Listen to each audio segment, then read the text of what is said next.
রান্না করা হয় যদি পছন্দের রেসিপি তাহলে কিন্তু একদম খারাপ লাগে না, আর আলসেমে তো একদমই লাগে না।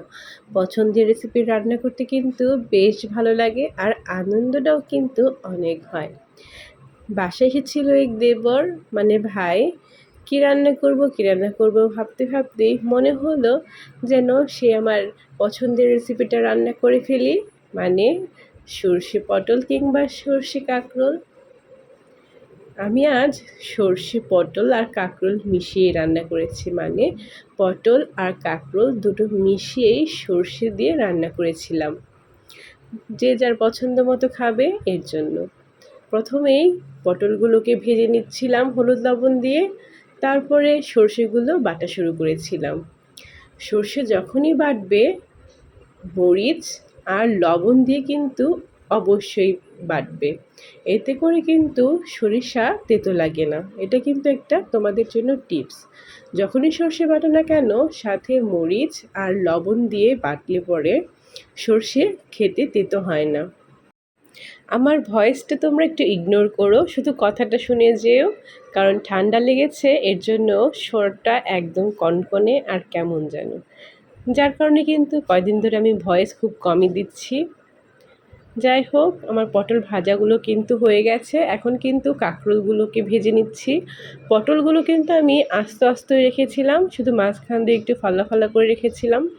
আর কাঁকরোলগুলো কিন্তু আমি 4 ভাগে ভাগ করে নিয়েছিলাম।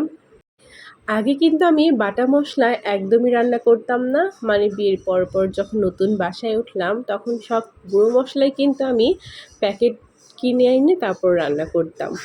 বাটা ঝামেলাই করতাম না, তখন বেশ ঝামেলা মনে হতো। কিন্তু এখন যখন বেটে রান্না করি শিলপাটায়, তখন বেশ ভালোও লাগে, আর মনে হয় যেন আর আলসেমও লাগে না, আর যেন খুব তাড়াতাড়ি হয়ে যায়। এখন আর কিন্তু সেই কেনা মশলাটা খাই না, সব কিছু কিন্তু বেটেই নিই। আর এখন তো বাটার ঝামেলাও নেই, কারণ মা আসার সময় সব গুঁড়ো মশলাই গুঁড়ো করে নিয়ে এসেছে। তাই এখন আর অত বাটা লাগে না, শুধু এই সর্ষেটাই বেটেছিলাম। সর্ষে বাটা দেখতে কিন্তু অল্প হলেও বাটার পরে কিন্তু অনেকটা হয়ে যায়। আমি যে পরিমাণ সর্ষে নিয়েছিলাম বাটার জন্য সব কিছু ব্যবহার করিনি।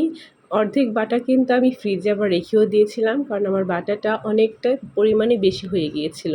দেখে মনে হচ্ছিল যে লাগবে, কিন্তু বাটার পরে বুঝলাম যে অনেকটা পরিমাণে আমি বেটে ফেলেছিলাম।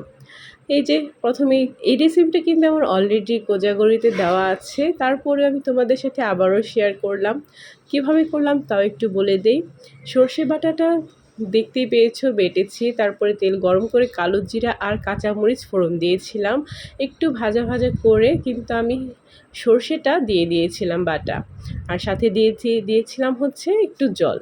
তারপরে কিছুক্ষণ নাড়াচাড়া করে হলুদ আর স্বাদ মতো কিন্তু লবণও দিয়ে দিয়েছিলাম, আর হচ্ছে দিয়ে দিয়েছিলাম চিনি। তারপরে কিন্তু দিয়ে দিয়েছিলাম হচ্ছে পটল আর হচ্ছে কাঁকরোল ভাজাগুলো। সর্ষে পটলে রান্না করার জন্য কিন্তু বেশিক্ষণ ওয়েট করতে হয় না, মানে বেশিক্ষণ সর্ষেটা জাল করতে হয় না, এটা কিন্তু খুব অল্প সময়েই রান্নাটা হয়ে যায়। তাই সর্ষেটা দেওয়ার কিছুক্ষণ পরেই কিন্তু আমি ভাজা পটল আর কাঁকরোলটা দিয়ে দিয়েছিলাম। সর্ষেতে তুমি যাই রান্না করো না কেন সর্ষের স্বাদটা কিন্তু ওঠে চিনি থেকেই। তাই তুমি যাই রান্না করো না কেন অবশ্যই চিনি কিন্তু দিতেই হবে, আর অনেকটা পরিমাণে দিতে হবে। আমার রান্না কিন্তু শেষ, কেমন হলো অবশ্যই কিন্তু কমেন্টে জানিও।